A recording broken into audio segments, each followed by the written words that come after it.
ప్రజల విలపన విని దేవతలు పరమేశ్వరుణ్ణి మహావిష్ణువును ప్రార్థించారు. దేవతల యాచనతో శక్తిస్వరూపిణి శ్రీ కనకదుర్గాదేవి అవతరించడానికి సిద్ధమయ్యారు. అప్పుడే ఇంద్రకీలాద్రి పర్వతంపై అపూర్వమైన కాంతి వెలిగింది.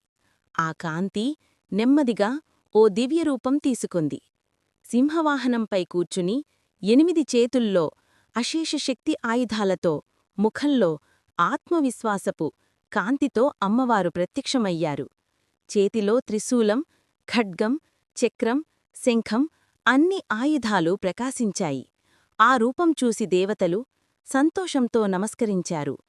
అమ్మా, నువ్వే మమ్మల్ని రక్షించాలి, నువ్వే ఈ భూమికి తిరిగి ధర్మాన్ని తీసుకురావాలి అని ప్రార్థించారు. అప్పుడు అమ్మవారు మెల్లగా పలికారు. ఈ భూమిని రాక్షసుల నుండి విముక్తి చేసి సత్యాన్ని, న్యాయాన్ని స్థాపిస్తాను. నా పేరు శాశ్వతంగా ఇక్కడ నిలిచిపోతుంది అని ఆశీర్వదించారు.